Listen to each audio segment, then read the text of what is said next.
جايز شلونكم؟ اليوم رجع لكم فيديو جديد. هاي ماما تعطيني 100 ليرة اليوم. بهاي 100 ليرة رح نروح على الماركت نشتري فيهم أكلات، لنشوف كم قطعة من أكلات رح تجينا اليوم. يلا خلينا نروح.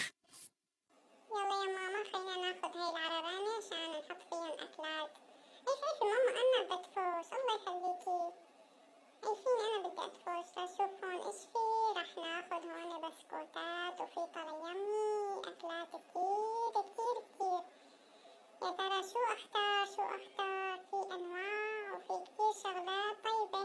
بدي أختار هاد وماما عطتني هدول رح أحطهم بالسلة. يلا يا ماما نشوف لقدام كمان شو في. هاي أطيب بسكوتة أنا بحبها كتير كتير، جربوها يا جماعة كتير طيبة. يلا لقدام نروح كمان. ماما شو بدنا ناخد كمان؟ ماما انت قوليلي، والله محتارة شو بدي اخد. اخد هدول الجوفريتات كمان ان شاء الله ما يطوفوا ال100 ليرة. وبدي اخد من هي يا ماما كتير طيبة انا بحبها. هلا جينا لهون لعند العصير.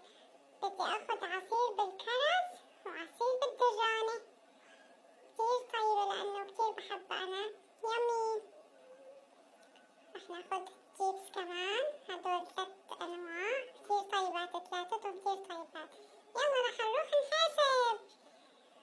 حطن هوني عشان ماما تدفع ال100 ليرة وناخد الأكلات. هيا رجعنا على البيت وهوني رح أفضي الأكلات ورح أفرجيكم إيش أخدت. هون أخدت شيبس، أخدت عصير، وأخدت هوني كمان بسكوتة وفيهم جوفيت. هيدول أطيب أكلات أنا كتير بحبهم. رح أفضيهم كلهم بالكيس. رح أدوق هلا قطعة ورح ناكل منها. هدول كلهم إلي يمي. بدي أدوقهم يا جماعة. أنا كتير كتير كتير بحب الأكلات وهدول كلهم إلي. ما رح أطعمي حدا من إخواتي، ما حدا يطلع علي.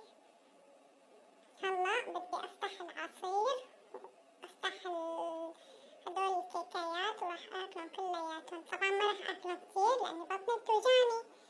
رح أعيش لبكرة ولبعد بكرة مشان ما أكتر منهم، لأني هدول بيضروا أسناني كمان.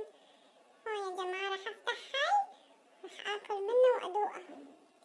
مبينة لونها كتير حلوة. يومي يا لذيذ شو طيب.